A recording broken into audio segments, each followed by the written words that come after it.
Hi friends, இப்போ நம்ம அன்றைக்கி பார்த்தோம், அன்றைக்கி சொல்லியிருந்தேன் இல்லைங்களா, நத்தைக்காக நான் முட்டைக்கோஸ் போட்டிருக்கேன்னு சொல்லிட்டு 2-3 இடத்துல முட்டைக்கோஸ் போட்டிருக்கேன். ஸோ அதை இப்போ எடுத்து பார்ப்போம். ஏன்னா எனக்கு வெயில் இல்லை, பட் நான் மேலே வந்தது லேட்டு தான். பட்டு இன்னைக்கு க்ளவுடியாக அவங்க பாருங்கள் எவ்வளோ இருக்குது பாருங்களேன். நான் வெளியில் அப்படியே எடுத்து காமிக்கிறேன், அழுங்காமல் எடுக்கணும், இல்லைன்னா அப்படியே எல்லாம் கொட்டிடுவாங்க. இந்த பெரிய நத்தை கூட பிடிச்சிடலாங்க. ஐயோ அப்பயே விழுந்துருச்சு பெருசெல்லாம். நீ பாருங்க, பெரிய நத்துகள் அப்படியே கீழே விழுந்துருச்சுங்க. இதுல இல்லை அவ்வளோக்கா இருந்தது, ஒரு 4-5 கீழே கொட்டிட்டேன் நான். இருங்க, இந்த சைடும் போட்டிருக்கேன், நிறைய இடத்துல வச்சிருக்கேன். நம்ம எடுக்கும் போதும் பிரச்சனை, அதுவும் மெதுவா எடுக்கணும். இங்க பாருங்க,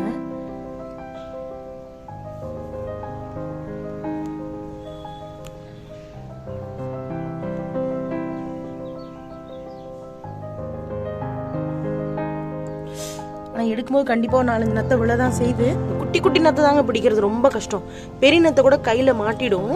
இன்னும் நிறைய இடத்துல போட்டிருந்தேன், கொஞ்சம் வர ஒரு நாள் லேட் ஆயிடுச்சுன்னு வைங்க, எல்லாம் இவனுங்களே சாப்பிட்ருவானுங்க. முட்டைக்கோசெல்லாம் கம்ப்ளீட்டாக சாப்பிட்ருவானுங்க. இல்லைதான் நிறைய போட்டிருந்தேன், அங்கே ஒன்று போட்டிருக்கேன், பட் அதில் இருக்கான்னு தெரியல. இங்கே பாருங்க,